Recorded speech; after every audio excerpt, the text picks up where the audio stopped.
வணக்கம் and welcome to Nandini பேசு. நீ பேசுறது நான் கேட்குறது நீ இங்கே புதன்கிழமை காலையே. ஆக்சுவலி வந்துட்டு இன்னைக்கு நான் என்ன சொல்ல வரேன் அப்படின்னா, எப்படி சிரிச்சுக்கிட்ட சந்தோஷமாகவே இருக்கீங்க அப்படின்னு எப்போதுமே கேட்குற கேள்வி அதுதான். நேரில் பார்க்குறவங்களும் சரி, கமெண்டில் கேட்குறதும் சரி, ரெக்வஸ்ட்டில் கேட்குறது சரி, எப்படி போனீங்களா ஹாப்பியாக இருக்கு அப்படின்னு எங்கள் அப்பாட்ட திட்டு வாங்குறது தான்.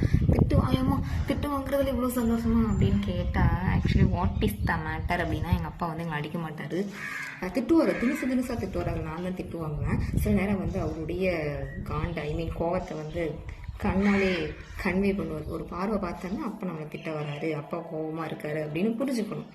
Actually what is the matter அப்படின்னா, எங்கள் அப்பா என்னை திட்டுறதுக்கு வாயை திறக்கிறதுக்கு முன்னாடி அவருக்கு நான் வாய்ஸ் ஓவர் கொடுத்து முடிச்சிடுவேன். நந்து அப்படிங்குவாரு. என்னென்னதான் என்ன சொல்லி திட்டுவாரோ அதை நானே சொல்லி திட்டு வாங்கிக்குவேன். ஸோ இந்த மாதிரி விஷயங்கள் கூட ஹாப்பியாக இருக்கும். ஏன்னா பிகாஸ் நிறைய பேர் வந்துட்டு அவங்க பேரண்ட்ஸுக்கிட்ட பேசுவாங்களா, நிறைய விஷயத்த ஷேர் பண்ணுவாங்களான்னு தெரியல. பட் நான் நல்லா பேசுவேன், நிறையா விஷயங்கள் ஷேர் பண்ணுவேன். ஸோ அதனாலேயே நான் ஹாப்பியாக இருக்கேன் அப்படின்னு சொல்லுவேன்.